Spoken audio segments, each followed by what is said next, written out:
মোদি খান কি তুই তো বলেছিলি সুরক্ষা তো প্রধানমন্ত্রীর দায়িত্বে, তুই কি বালছিস? সুরক্ষা দে কি ছেলে, ভারতবর্ষের যতগুলো দুর্ঘটনা ঘটেছে তোর আমলে মাদার, এগুলো দে। খারাপ ছেলে মোদি, প্রধানমন্ত্রী বানাইছিস তুই, কইবার চাইছিস গুজরাটের মুখ্যমন্ত্রী থাকাকালীন, এখন তুই নিজে প্রধানমন্ত্রী, বাল ছিটতেছিস ছেলে।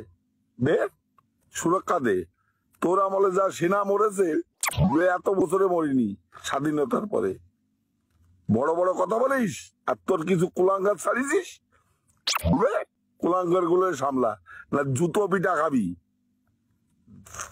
পাকিস্তানের চর, পাকিস্তানের দালাল চোদ।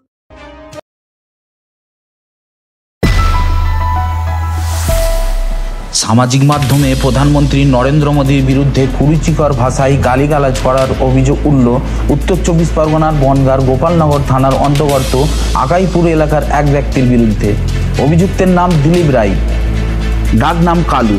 এই ঘটনার প্রতিবাদে বনগাঁ সাইবার ক্রাইম থানায় লিখিত অভিযোগ দায়ের করলেন সমরেশ মণ্ডল ও শোভন বৈদ্য নামে দুই ব্যক্তি। সমাজ মাধ্যমে উঠছে প্রশ্ন, নেতারা প্রকাশ্যে গালিগালাজ করছে, আবার সাধারণ মানুষ নেতাদেরকে গালিগালাজ করছে।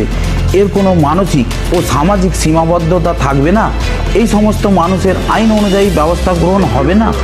উঠছে প্রশ্ন। গতকাল রাত্রি ঠিক 9:30 নাগাদ আমরা সুদীপ বিশ্বাস নামে একটা ফেসবুক অ্যাকাউন্টের মাধ্যম থেকে দেখতে পারি যে দীপক রায়, তার যার ডাক নাম হচ্ছে দিলীপ রায়, যার ডাক নাম হচ্ছে কালু, আকাইপুরের বাসিন্দা। তিনি আমাদের ভারতবর্ষের যশস্বী প্রধানমন্ত্রীর বিরুদ্ধে অশ্লীল ভাষায় গালাগালি করেছে, যার শালীনতা তিনি অতিক্রম করেছে। আমরা তার বিরুদ্ধে কঠোর শাস্তির দাবি জানাচ্ছি এবং ভারতবর্ষের প্রত্যেকটা থানায়, শুধু পশ্চিমবঙ্গ বা বনগাঁ না, তার বিরুদ্ধে দৃষ্টান্তমূলক শাস্তি হোক এবং তাকে যাতে অবিলম্বে গ্রেপ্তার করা হোক, সেই জন্য আমরা আজকে থানায় তার বিরুদ্ধে অভিযোগ করতেছি।